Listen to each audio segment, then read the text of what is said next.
Okay, maybe it wasn't the most epic. It very well could be considered the most disastrous. I guess that would depend on whether you were asking my mother or me. My mother, who probably won't speak to me for a solid year after today. Don't get me wrong. The eulogy I delivered wasn't profound enough to make history, like the one Brooke Shields delivered at Michael Jackson's funeral, or the one delivered by Steve Jobs' sister, or Pat Tillman's brother. But it was epic in its own way. I was nervous at first. It was the funeral of the prodigious Andrew Bloom, after all. Adored mayor of my hometown of Plethora, Maine. Owner of the most successful real estate agency within city limits. Husband of the highly adored Jenny Bloom, the most revered teaching assistant in all of Plethora. And father of Lily Bloom, that strange girl with the erratic red hair who once fell in love with a homeless guy and brought great shame upon her entire family. That would be me. I'm Lily Bloom, and Andrew was my father. As soon as I finished delivering his eulogy today, I caught a flight straight back to Boston and hijacked the first roof I could find. Again, not because I'm suicidal. I have no plans to scale off this roof. I just really needed fresh air and silence. And damn it if I can't get that from my third floor apartment with absolutely no rooftop access and a roommate who likes to hear herself sing. I didn't account for how cold it would be up here, though. It's not unbearable, but it's not comfortable either. At least I can see the stars. Dead fathers and exasperating roommates and questionable eulogies don't feel so awful when the night sky is clear enough to literally feel the grandeur of the universe. I love it when the sky makes me feel insignificant. I like tonight. Well, let me rephrase this so that it more appropriately reflects my feelings in past tense. I like tonight, but unfortunately for me, the door was just shoved open so hard, I expect the stairwell to spit a human out onto the rooftop. The door slams shut again and footsteps move swiftly across the deck. I don't even bother looking up. Whoever it is more than likely won't even notice me back here straddling the ledge to the left of the door. They came out here in such a hurry. It isn't my fault if they assume they're alone. I sigh quietly, close my eyes and lean my head against the stucco wall behind me, cursing the universe for ripping this peaceful, introspective moment out from under me. The least the universe could do for me today is ensure that it's a woman and not a man. If I'm going to have company, I'd rather it be a female. I'm tough for my size and can probably hold my own in most cases, but I'm too comfortable right now to be on a rooftop alone with a strange man in the middle of the night. I might fear for my safety and feel the need to leave, and I really don't want to leave. As I said before, I'm comfortable. I finally allow my eyes to make the journey to the silhouette leaning over the ledge. As luck would have it, he's definitely male. Even leaning over the rail, I can tell he's tall. Broad shoulders create a strong contrast to the fragile way he's holding his head in his hands. I can barely make out the heavy rise and fall of his back as he drags in deep breaths and forces them back out when he's done with them. He appears to be on the verge of a breakdown. I contemplate speaking up to let him know he has company, or clearing my throat, but between thinking it and actually doing it, he spins around and kicks one of the patio chairs behind him. I flinch as it screeches across the deck, but being as though he isn't even aware he has an audience, the guy doesn't stop with just one kick. He kicks the chair repeatedly over and over, rather than give way beneath the blunt force of his foot. All the chair does is scoot farther and farther away from him. That chair must be made from marine-grade polymer. I once watched my father back over an outdoor patio table made of marine-grade polymer, and it practically laughed at him. Dented his bumper, but didn't even put a scratch on the table. This guy must realize he's no match for such a high-quality material, because he finally stops kicking the chair. He's now standing over it, his hands clenched in fists at his sides. To be honest, I'm a little envious. Here this guy is, taking his aggression out on patio furniture like a champ. He's obviously had a shitty day, as have I, but whereas I keep my aggression pent up until it manifests in the form of passive aggressiveness, this guy actually has an outlet. My outlet used to be gardening. Anytime I was stressed, I'd just go out to the backyard and pull every single weed I could find. But since the day I moved to Boston 2 years ago, I haven't had a backyard. Or a patio. I don't even have weeds. Maybe I need to invest in a marine-grade polymer patio chair. I stare at the guy a moment longer, wondering if he's ever going to move. He's just standing there, staring down at the chair. His hands aren't in fists anymore. They're resting on his hips, and I notice for the first time how his shirt doesn't fit him very well around his biceps. It fits him everywhere else, but his arms are huge. He begins fishing around in his pockets until he finds what he's looking for, and in what I'm sure is probably an effort to release even more of his aggression, he lights up a joint. I'm 23, I've been through college and have done this very same recreational drug a time or two. I'm not going to judge this guy for feeling the need to tokay up in private. But that's the thing, he's not in private. He just doesn't know that yet. He takes in a long drag of his joint and starts to turn back toward the ledge. He notices me on the exhale. He stops walking the second our eyes meet. His expression holds no shock, nor does it hold amusement when he sees me. He's about 10 feet away, but there's enough light from the stars that I can see his eyes as they slowly drag over my body without revealing a single thought. This guy holds his cards well. His gaze is narrow and his mouth is drawn tight, like a male version of the Mona Lisa. "What's your name?" he asks. I feel his voice in my stomach. That's not good. Voices should stop at the ears, but sometimes, not very often at all actually. A voice will penetrate past my ears and reverberate straight down through my body. He has one of those voices, deep, confident, and a little bit like butter. When I don't answer him, he brings the joint back to his mouth and takes another hit. "Lily," I finally say. I hate my voice. It sounds too weak to even reach his ears from here, much less reverberate inside his body. He lifts his chin a little and nudges his head toward me. "Will you please get down from there, Lily?" It isn't until he says this that I notice his posture. He's standing straight up now, rigid even, almost as if he's nervous I'm going to fall. I'm not. This ledge is at least a foot wide, and I'm mostly on the roof side. I could easily catch myself before I fell, not to mention I've got the wind in my favor. I glance down at my legs and then back up at him. "No thanks. I'm quite comfortable where I am." He turns a little like he can't look straight at me. "Please get down." It's more of a demand now, despite his use of the word please. There are 7 empty chairs up here. Almost 6, I correct, reminding him that he just tried to murder one of them. He doesn't find the humor in my response. When I fail to follow his orders, he takes a couple of steps closer. "You are a mere 3 inches from falling to your death. I've been around enough of that for one day." He motions for me to get down again. "You're making me nervous, not to mention ruining my high."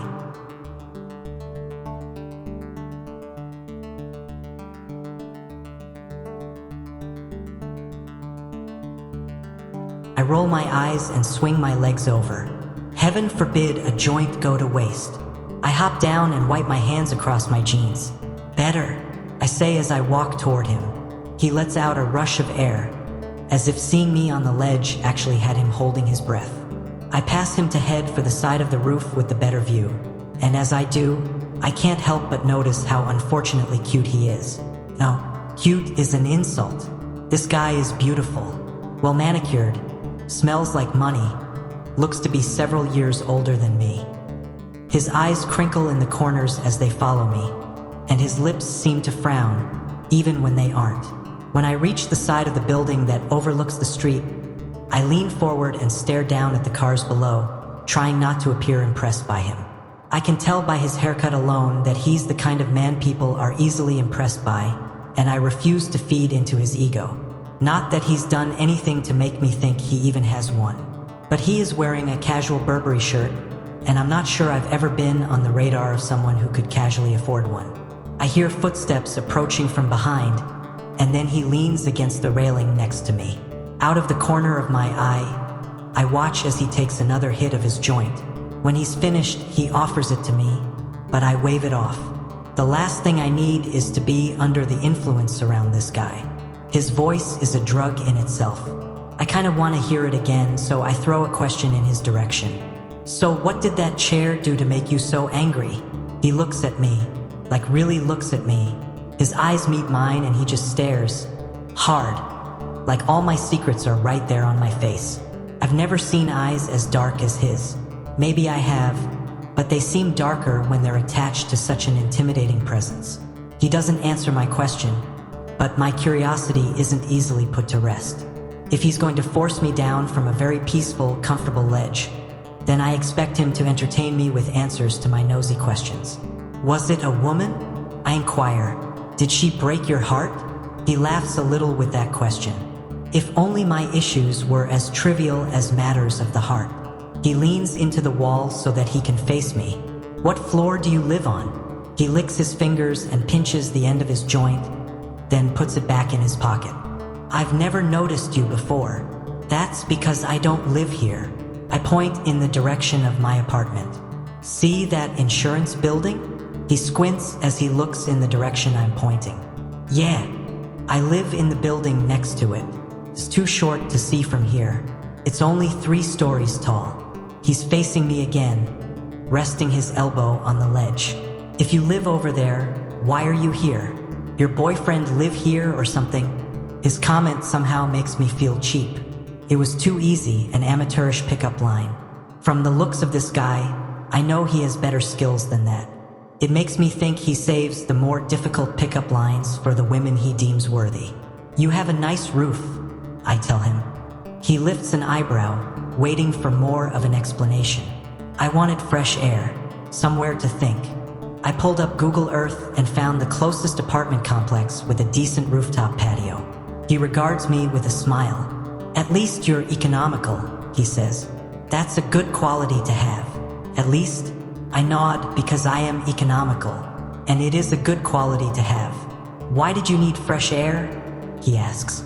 Because I buried my father today and gave an epically disastrous eulogy, and now I feel like I can't breathe. I face forward again and slowly exhale. Can we just not talk for a little while? He seems a bit relieved that I asked for silence. He leans over the ledge and lets an arm dangle as he stares down at the street. He stays like this for a while, and I stare at him the entire time. He probably knows I'm staring, but he doesn't seem to care. A guy fell off this roof last month, he says. I would be annoyed at his lack of respect for my request for silence, but I'm kind of intrigued. Was it an accident? He shrugs. No one knows. It happened late in the evening. His wife said she was cooking dinner and he told her he was coming up here to take some pictures of the sunset. He was a photographer. They think he was leaning over the ledge to get a shot of the skyline, and he slipped. I look over the ledge, wondering how someone could possibly put themselves in a situation where they could fall by accident. But then I remember I was just straddling the ledge on the other side of the roof a few minutes ago. When my sister told me what happened, the only thing I could think about was whether or not he got the shot. I was hoping his camera didn't fall with him because that would have been a real waste, you know? To die because of your love of photography, but you didn't even get the final shot that cost you your life. His thought makes me laugh, although I'm not sure I should have laughed at that. Do you always say exactly what's on your mind? He shrugs. Not to most people. This makes me smile. I like that he doesn't even know me, but for whatever reason, I'm not considered most people to him. He rests his back against the ledge and folds his arms over his chest. Were you born here? I shake my head. No, moved here from Maine after I graduated college. He scrunches up his nose, and it's kind of hot, watching this guy, dressed in his Burberry shirt with his $200 haircut, making silly faces. So you're in Boston Purgatory, huh? That's gotta suck. What do you mean? I ask him. The corner of his mouth curls up. The tourists treat you like a local. The locals treat you like a tourist. I laugh. Wow, that's a very accurate description. I've been here 2 months. I'm not even in purgatory yet, so you're doing better than I am. What brought you to Boston? My residency, and my sister lives here. He taps his foot and says, right beneath us, actually. Married a tech-savvy Bostonian, and they bought the entire top floor. I look down. The entire top floor? He nods. Lucky bastard works from home. Doesn't even have to change out of his pajamas and makes 7 figures a year. Lucky bastard, indeed. What kind of residency? Are you a doctor? He nods. Neurosurgeon. Less than a year left of my residency, and then it's official. Stylish, well-spoken, and smart. And smokes pot. If this were an SAT question, I would ask which one didn't belong. Should doctors be smoking weed? He smirks. Probably not. But if we didn't indulge on occasion, there would be a lot more of us taking the leap over these ledges. I can promise you that. He's facing forward again with his chin resting on his arms. His eyes are closed now, like he's enjoying the wind against his face. He doesn't look as intimidating like this. You want to know something that only the locals know? Of course, he says, bringing his attention back to me. I point to the east. See that building?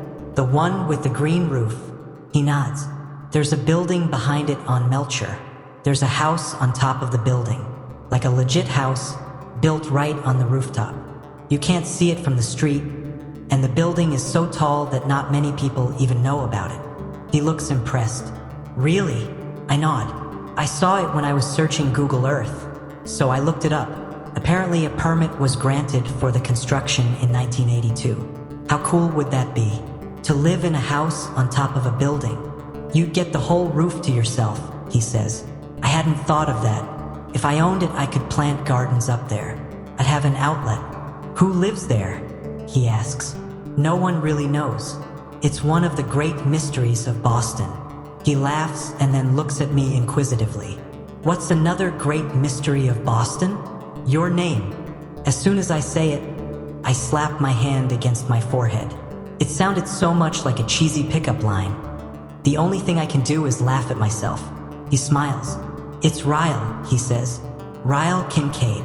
I sigh, sinking into myself. That's a really great name. Why do you sound sad about it? Because I'd give anything for a great name. You don't like the name Lily? I tilt my head and cock an eyebrow. My last name is Bloom. He's quiet. I can feel him trying to hold back his pity. I know, it's awful. It's the name of a 2-year-old little girl, not a 23-year-old woman. A 2-year-old girl will have the same name no matter how old she gets. Names aren't something we eventually grow out of, Lily Bloom. Unfortunately for me, I say. But what makes it even worse is that I absolutely love gardening. I love flowers, plants, growing things. It's my passion. It's always been my dream to open a florist shop, but I'm afraid if I did, people wouldn't think my desire was authentic. They would think I was trying to capitalize off my name and that being a florist isn't really my dream job. Maybe so, he says, but what's that matter? It doesn't, I suppose. I catch myself whispering, Lily blooms quietly. I can see him smiling a little bit. It really is a great name for a florist, but I have a master's degree in business. I'd be downgrading, don't you think? I work for the biggest marketing firm in Boston. Owning your own business isn't downgrading, he says. I raise an eyebrow. Unless it flops. He nods in agreement. Unless it flops, he says. So what's your middle name, Lily Bloom? I groan, which makes him perk up. You mean it gets worse? I drop my head in my hands and nod. Rose. I shake my head. Worse. Violet. I wish. I cringe and then mutter, Blossom. There's a moment of silence. Goddamn, he says softly. Yeah, Blossom is my mother's maiden name, and my parents thought it was fate that their last names were synonyms. So of course when they had me, a flower was their first choice. Your parents must be real assholes. One of them was, my father died this week. He glances at me. Nice try. I'm not falling for that. I'm serious. That's why I came up here tonight. I think I just needed a good cry. He stares at me suspiciously for a moment to make sure I'm not pulling his leg. He doesn't apologize for the blunder. Instead, his eyes grow a little more curious, like his intrigue is actually authentic. Were you close? That's a hard question. I rest my chin on my arms and look down at the street again. I don't know, I say with a shrug. As his daughter, I loved him. But as a human, I hated him. I can feel him watching me for a moment, and then he says, I like that, your honesty. He likes my honesty. I think I might be blushing. We're both quiet again for a while, and then he says, do you ever wish people were more transparent? How so? He picks at a piece of chipped stucco with his thumb until it breaks loose. He flicks it over the ledge. I feel like everyone fakes who they really are, when deep down we're all equal amounts of screwed up. Some of us are just better at hiding it than others. Either his high is setting in, or he's just very introspective. Either way, I'm okay with it. My favorite conversations are the ones with no real answers. I don't think being a little guarded is a negative thing, I say. Naked truths aren't always pretty. He stares at me for a moment. Naked truths, he repeats. I like that. He turns around and walks to the middle of the rooftop. He adjusts the back on one of the patio loungers behind me and lowers himself onto it. It's the kind you lie on. So he pulls his hands behind his head and looks up at the sky. I claim the one next to him and adjust it until I'm in the same position as him. Tell me a naked truth, Lily. Pertaining to what? He shrugs. I don't know. Something you aren't proud of. Something that will make me feel a little less screwed up on the inside. He's staring up at the sky, waiting on me to answer. My eyes follow the line of his jaw, the curve of his cheeks, the outline of his lips. His eyebrows are drawn together in contemplation. I don't understand why, but he seems to need conversation right now. I think about his question and try to find an honest answer. When I come up with one, I look away from him and back up to the sky. My father was abusive, not to me, to my mother. He would get so angry when they fought that sometimes he would hit her. When that happened, he would spend the next week or two making up for it. He would do things like buy her flowers or take us out to a nice dinner. Sometimes he would buy me stuff because he knew I hated it when they fought. When I was a kid, I found myself looking forward to the nights they would fight, because I knew if he hit her, the 2 weeks that followed would be great. I pause. I'm not sure I've ever admitted that to myself. Of course, if I could, I would have made it to where he never touched her. But the abuse was inevitable with their marriage, and it became our norm. When I got older, I realized that not doing something about it made me just as guilty. I spent most of my life hating him for being such a bad person, but I'm not so sure I'm much better. Maybe we're both bad people. Ryle looks over at me with a thoughtful expression. Lily, he says pointedly, there is no such thing as bad people. We're all just people who sometimes do bad things. I open my mouth to respond, but his words strike me silent. We're all just people who sometimes do bad things. I guess that's true in a way. No one is exclusively bad, nor is anyone exclusively good. Some are just forced to work harder at suppressing the bad. Your turn, I tell him. Based on his reaction, I think he might not want to play his own game. He sighs heavily and runs a hand through his hair. He opens his mouth to speak, but then clamps it shut again. He thinks for a bit and then finally speaks. I watched a little boy die tonight. His voice is despondent. He was only 5 years old. He and his little brother found a gun in his parents' bedroom. The younger brother was holding it and it went off by accident. My stomach flips. I think this may be a little too much truth for me. There was nothing that could be done by the time he made it to the operating table. Everyone around, nurses, other doctors, they all felt so sorry for the family. Those poor parents, they said. But when I had to walk into the waiting room and tell those parents that their child didn't make it, I didn't feel an ounce of sorrow for them. I wanted them to suffer. I wanted them to feel the weight of their ignorance for keeping a loaded gun within access of 2 innocent children. I wanted them to know that not only did they just lose a child, they just ruined the entire life of the one who accidentally pulled the trigger. Jesus Christ. I wasn't prepared for something so heavy. I can't even conceive how a family moves past that. That poor boy's brother, I say. I can't imagine what that's going to do to him. Seeing something like that, Ryle flicks something off the knee of his jeans. It'll destroy him for life. That's what it'll do. I turn on my side to face him, lifting my head up onto my hand. Is it hard? Seeing things like that every day? He gives his head a slight shake. It should be a lot harder, but the more I'm around death, the more it just becomes a part of life. I'm not sure how I feel about that. He makes eye contact with me again. Give me another one, he says. I feel like mine was a little more twisted than yours. I disagree, but I tell him about the twisted thing I did a mere 12 hours ago. My mother asked me 2 days ago if I would deliver the eulogy at my father's funeral today. I told her I didn't feel comfortable. that I might be crying too hard to speak in front of a crowd. But that was a lie. I just didn't want to do it because I feel like eulogies should be delivered by those who respected the deceased. And I didn't much respect my father. Did you do it? I nod. Yeah, this morning. I sit up and pull my legs beneath me as I face him. You want to hear it? He smiles. Absolutely. I fold my hands in my lap and inhale a breath. I had no idea what to say. About an hour before the funeral, I told my mother I didn't want to do it. She said it was simple and that my father would have wanted me to do it. She said all I had to do was walk up to the podium and say 5 great things about my father. So, that's exactly what I did. Ryle lifts up onto his elbow, appearing even more interested. He can tell by the look on my face that it gets worse. Oh no, Lily. What did you do? Here, let me just reenact it for you. I stand up and walk around to the other side of my chair.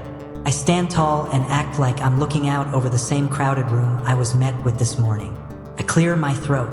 Hello, my name is Lily Bloom, daughter of the late Andrew Bloom. Thank you all for joining us today as we mourn his loss. I wanted to take a moment to honor his life by sharing with you 5 great things about my father. The first thing, I look down at Ryle and shrug. That's it. He sits up. What do you mean? I take a seat on my lounge chair and lie back down. I stood up there for 2 solid minutes without saying another word. There wasn't one great thing I could say about that man. So I just stared silently at the crowd until my mother realized what I was doing and had my uncle remove me from the podium. Ryle tilts his head. Are you kidding me? You gave the anti-eulogy at your own father's funeral. I nod. I'm not proud of it. I don't think. I mean, if I had my way, he would have been a much better person and I would have stood up there and talked for an hour. Ryle lies back down. Wow, he says, shaking his head. You're kind of my hero. You just roasted a dead guy. That's tacky. Yeah, well, naked truth hurts. I laugh. Your turn. I can't top that, he says. I'm sure you can come close. I'm not sure I can. I roll my eyes. Yes, you can. Don't make me feel like the worst person out of the 2 of us. Tell me the most recent thought you've had that most people wouldn't say out loud. He pulls his hands up behind his head and looks me straight in the eye. I want to fuck you. My mouth falls open. Then I clamp it shut again. I think I might be speechless. He shoots me a look of innocence. You asked for the most recent thought, so I gave it to you. You're beautiful. I'm a guy.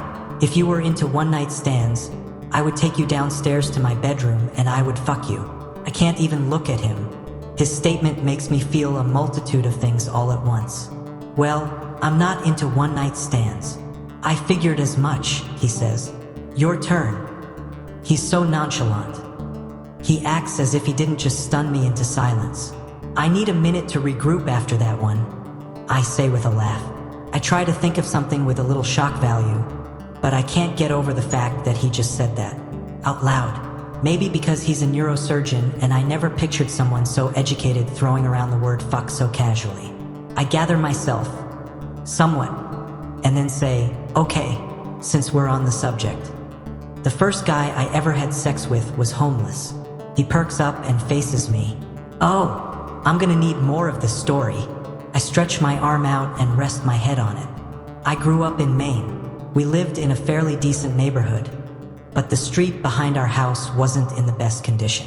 Our backyard butted up to a condemned house adjacent to 2 abandoned lots. I became friends with a guy named Atlas who stayed in the condemned house. No one knew he was living there other than me. I used to take him food and clothes and stuff, until my father found out. What did he do? My jaw tightens. I don't know why I brought this up when I still force myself not to think about it on a daily basis. He beat him up. That's as naked as I want to get about that subject. Your turn. He regards me silently for a moment, as if he knows there's more to that story. But then he breaks eye contact. The thought of marriage repulses me, he says. I'm almost 30 years old and I have no desire for a wife. I especially don't want children. The only thing I want out of life is success. Lots of it. But if I admit that out loud to anyone, it makes me sound arrogant. Professional success? or social status? He says, both. Anyone can have children. Anyone can get married. But not everyone can be a neurosurgeon. I get a lot of pride out of that. And I don't just want to be a great neurosurgeon. I want to be the best in my field. You're right. It does make you sound arrogant. He smiles. My mother fears I'm wasting my life away because all I do is work. You're a neurosurgeon and your mother is disappointed in you? I laugh. Good. Lord, that's insane. Are parents ever really happy with their children? Will they ever be good enough? He shakes his head. My children wouldn't be. Not many people have the drive I do, so I'd only be setting them up for failure. That's why I'll never have any. I actually think that's respectable, Ryle. A lot of people refuse to admit they might be too selfish to have children. He shakes his head. Oh, I'm way too selfish to have children. And I'm definitely way too selfish to be in a relationship. So how do you avoid it? You just don't date. He cuts his eyes to me, and there's a slight grin affixed to his face. When I have time, there are girls who satisfy those needs. I don't lack for anything in that department, if that's what you're asking. But love has never appealed to me. It's always been more of a burden than anything. I wish I looked at love like that. It would make my life a hell of a lot easier. I envy you. I have this idea that there's a perfect man out there for me. I tend to become jaded easily because no one ever meets my standards. I feel like I'm on an infinite search for the Holy Grail. You should try my method, he says. Which is one-night stands. He raises an eyebrow like it's an invitation. I'm glad it's dark, because my face is on fire. I could never sleep with someone if I didn't see it going anywhere. I say this out loud, but my words lack conviction when I say it to him. He drags in a long, slow breath and then rolls onto his back. Not that kind of girl, huh? He says this with a trace of disappointment in his voice. I match his disappointment. I'm not sure I'd even want to turn him down if he made a move, but I might have just thwarted that possibility. If you wouldn't sleep with someone you just met. His eyes meet mine again. Exactly how far would you go? I don't have an answer for that. I roll onto my back because the way he's looking at me makes me want to rethink one-night stands. I'm not necessarily against them, I suppose. I've just never been propositioned for one by someone I would consider it with. Until now, I think. Is he even propositioning me? I've always been terrible at flirting. He reaches out and grabs the edge of my lounge chair. In one swift movement and with very minimal effort, he drags my chair closer to him until it bumps his. My whole body stiffens. He's so close now. I can feel the warmth of his breath cutting through the cold air. If I were to look at him, his face would be mere inches from mine. I refuse to look at him because he'd probably kiss me, and I know absolutely nothing about this guy, other than a couple of naked truths. But that doesn't weigh on my conscience at all when he rests a heavy hand on my stomach. How far would you go, Lily? His voice is decadent. Smooth. Travels straight to my toes. I don't know, I whisper. His fingers begin to crawl toward the hem of my shirt. He begins to slowly inch it upward until a slither of my stomach is showing. Oh, Jesus, I whisper, feeling the warmth from his hand as he slides it up my stomach. Against my better judgment, I face him again, and the look in his eyes completely captivates me. He looks hopeful and hungry and completely confident. He sinks his teeth into his bottom lip as his hand begins to tease its way up my shirt. I know he can feel my heart thrashing around in my chest. Hell, he can probably hear it. Is this too far? He asks. I don't know where this side of me is coming from, but I shake my head and say, not even close. With a grin, his fingers brush the underneath of my bra, lightly trickling over my skin that is now covered in chills. As soon as my eyelids fall shut, the piercing of a ring rips through the air. His hand stiffens when we both realize it's a phone. His phone.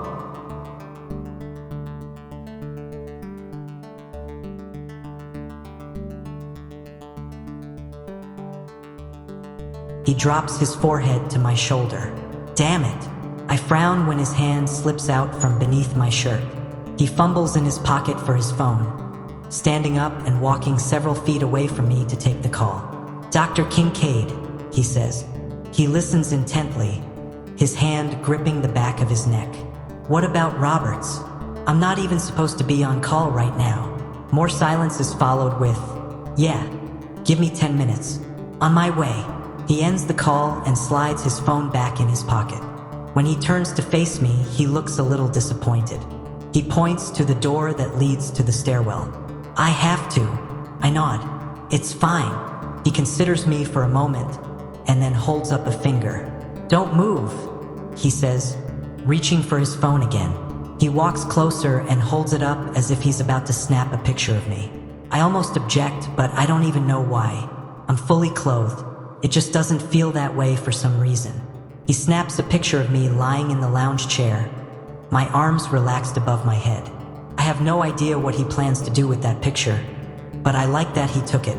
I like that he had the urge to remember what I look like, even though he knows he'll never see me again. He stares at the photo on his screen for a few seconds and smiles.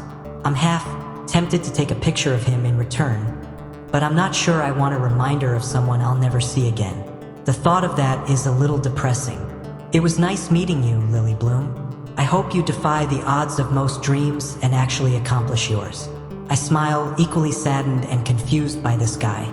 I'm not sure that I've ever spent time with someone like him before. Someone of a completely different lifestyle and tax bracket. I probably never will again. But I'm pleasantly surprised to see that we aren't all that different.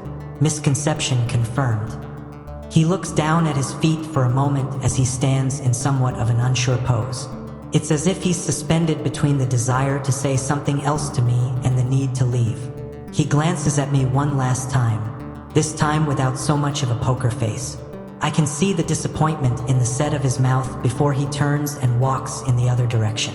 He opens the door and I can hear his footsteps fade as he rushes down the stairwell. I'm alone on the rooftop once again, but to my surprise, I'm a little saddened by that now.